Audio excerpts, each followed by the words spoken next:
Dalam rangka memperingati Hari Kemerdekaan Republik Indonesia ke-77, serta peringatan Tahun Baru Islam, pemerintah Desa Cimandala, Kecamatan Sukaraja, Kabupaten Bogor, bekerja sama dengan Batalion Kesehatan Diviv 1 Kostrad dan Aliansi Jurnalis Bogor, menggelar bakti sosial sunatan massal di Aula Kantor Desa. Kepala Desa Cimandala Aditya Agung Diningrat mengatakan, bakti sosial sunatan massal merupakan bentuk kepedulian pemerintah desa terhadap warga sekitar yang anaknya ingin disunat. Menurutnya sedikitnya ada 50 orang yang mendaftar untuk disunat, semuanya warga Cimandala. Sebagai bentuk kepedulian, Pemdes Cimandala juga memberikan bingkisan kepada anak-anak berupa alat tulis, makanan ringan, serta uang tunai.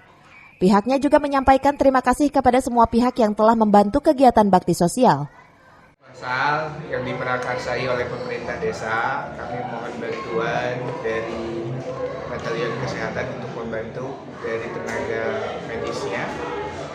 Untuk kami kegiatannya sekarang target dari 50 orang, alhamdulillah bisa hadir 46 calon peserta hitanan. Dan sekarang sudah dilaksanakan, hitanan sedang berjalan. Kegiatan ini kegiatan pertama kali kami laksanakan dalam rangka HUT RI yang ke-77. Dan Siter Yonkes 1 Kostrad Batalion Kesehatan Diviv 1 Kostrad Sersan Mayor Eko Medianto menambahkan, kegiatan bakti sosial tersebut selain untuk menjalin silaturahmi dengan masyarakat, namun kegiatan tersebut juga merupakan bentuk sinergitas antar Yonkes 1 Kostrad dengan Desa Cimandala. Hari ini kita bekerjasama dengan Desa Cimandala melaksanakan kegiatan sunatan massal. Sunatan massal ini diselenggarakan dalam rangka kegiatan Hari Kemerdekaan kita yang ke-77. Dan kegiatan ini misalnya buat menjalin silaturahmi antara instansi khususnya di lingkungan Desa Cimandala.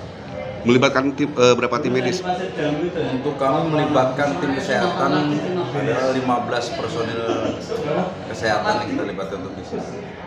Melibatkan kurang lebih 15 personil dari tim kesehatan Yonkes 1 Kostrad, terus dengan tim puskesmas dan instansi terkait.